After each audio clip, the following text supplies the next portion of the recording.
Hey everyone, it's Todd from Guild Games. Today I'm going to show you the banner designer feature of Rising Star 2. This is another way you can customize your game, which I decided to leave it out of the last video, which talks about customization, because it's a really big feature in itself. And what you do is, when you play a gig, a lot of bands will have a big banner behind them on the stage, so the audience knows who the band is if they're not familiar with them already, or just to add some cool artwork to their set. So I have a game set up right now where I have a gig today, but I haven't bought a banner yet. So we're gonna do the gig first without the banner, just so you can see what it looks like if you haven't seen it yet. Gonna go to the club. Inside.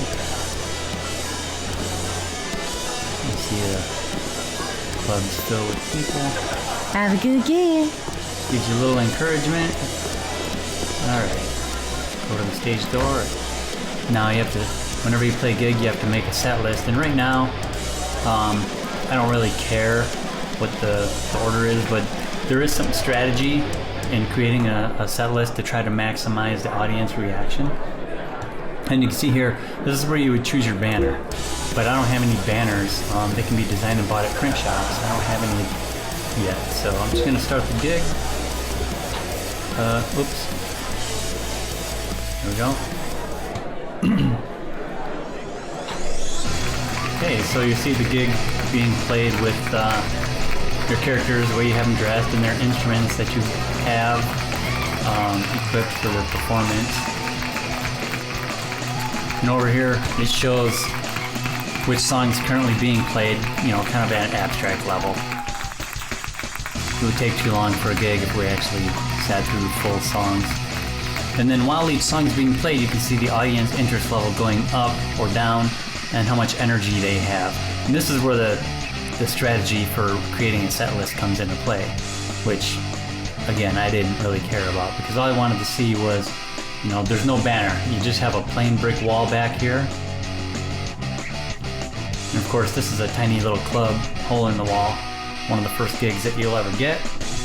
Okay, I've reloaded the same game, so I still have a gig today without a banner. So now, before we play that gig, we're gonna go to a print shop and design and buy a banner. So the print shops are, let me look on the map here. They look like these. So, one right around the corner.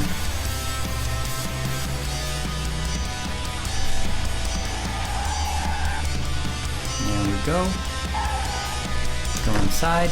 You can press return to go inside instead of clicking the button if you want to.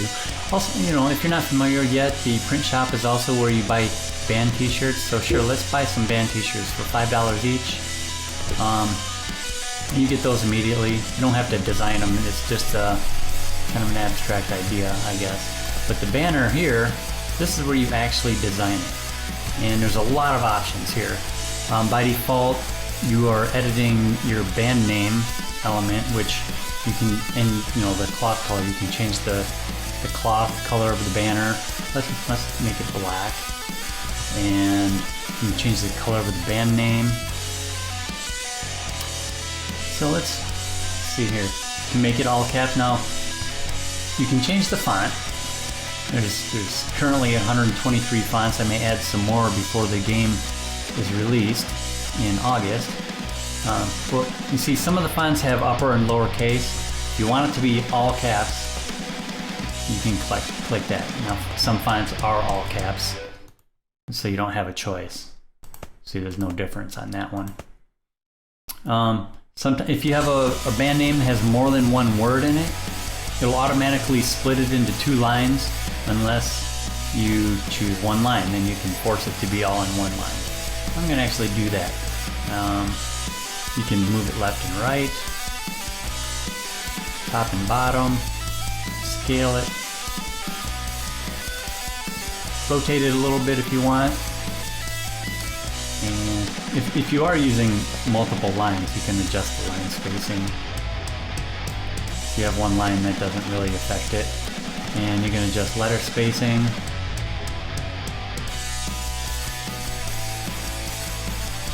So also alignment, which really also only matters when you're doing multiple lines.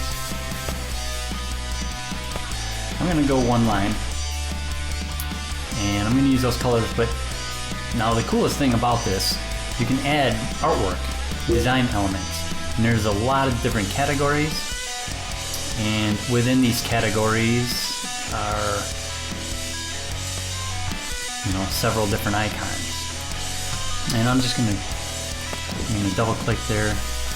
I'm gonna make this, let's see, like a dark red, put it at the bottom, and I'm gonna copy that color so that I can use it again on another element. I'm gonna actually use the same element again, paste the color. I'm gonna move this over. I want the whole bottom row to look like fire. Add one more. Paste that color. Move it to the right. Bring it down. And move to the left a little more there. Okay. Now I'm gonna add something else. A different kind of flame. Let's see what we have here. I'm gonna go with this one for now. Bring it down. Now I don't want it, by default the new element is going to be layered on top of the other layers that are already there. You can adjust that. I want this to be behind the other ones, so you can look up here and see where it is in relation. The ones at the beginning are on the top, the ones at the end are on the bottom of the stack of layering. And I'm gonna give it a little bit of lighter orange here. Let me do another flame, a different one. Oh, I want to copy the color from that last one, so I'll select it here, click copy. You can see what color is currently copied. Go here, paste it, and bring that down again. I want to do the layering. Let's move it over. Maybe I'll size this one down a little. Bring it down. Okay, and then we'll do one more over here. Let's see. I'm gonna do this one. Get that same color. And I'm gonna size this one down a little bit too. And then put it behind things. Okay. Now if you wanna, and as I showed, you can click any one of these elements that you want to edit, and then you just adjust it over here. But if you want to work on your band name, you have to click Edit Band Name Element. So I want to make this a little bit higher up. Okay, now I'm going to add some what might be considered steam. How about some splatters? Let's see here, some really cool stuff in here. Let's do this one. I'm gonna size that up. Bottom. And I'm gonna put that behind the flames even. And let's make it more of a subtle color here, so it's more like steam, I guess. And I like that design. Now you can save it. So you just have it. If you don't want to buy it right now, you can save it and work on it later. But right now, I'm just going to buy it. And any design that you buy costs $200.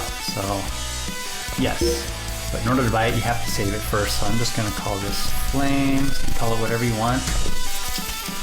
Okay, and it tells you I own this, Flames. So, and if you want, you can create new designs, and you'll still have all of your designs will be in the list to recall if you want to work on them some more. And you can delete designs if you haven't bought it yet. If you buy a design, you can't delete it because you own it forever.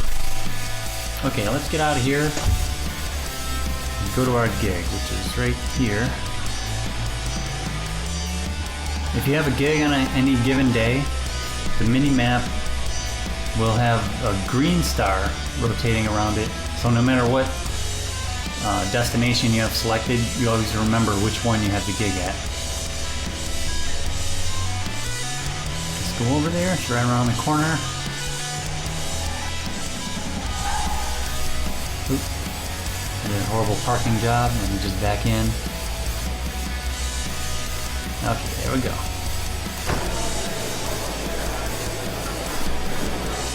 Okay, and same as before. Go to the stage door, get a gig. Again, I don't care about the order of the song. I just want to look at the banner. Okay, the banner is automatically selected because when you buy a new banner, it automatically selects it.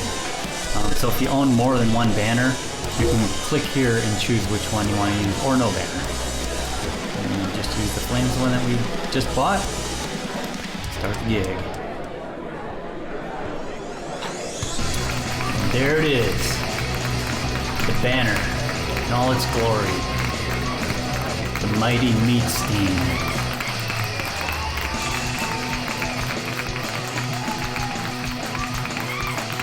Alright, well there you have it. I hope you enjoyed this video, and I hope you enjoy making banners of your own when the game comes out. You will be able to do this in the demo, which is going to be out very soon, in a few weeks I think. Add Rising Star 2 to your wish list on Steam. Even if you're only on the fence about it, you can add it to your wish list. You're not obligated to buy it, but it helps with Steam placing it more prominently on release day so that more people can see it, which helps sales. And I appreciate that very much. Okay, I will see you on the next video.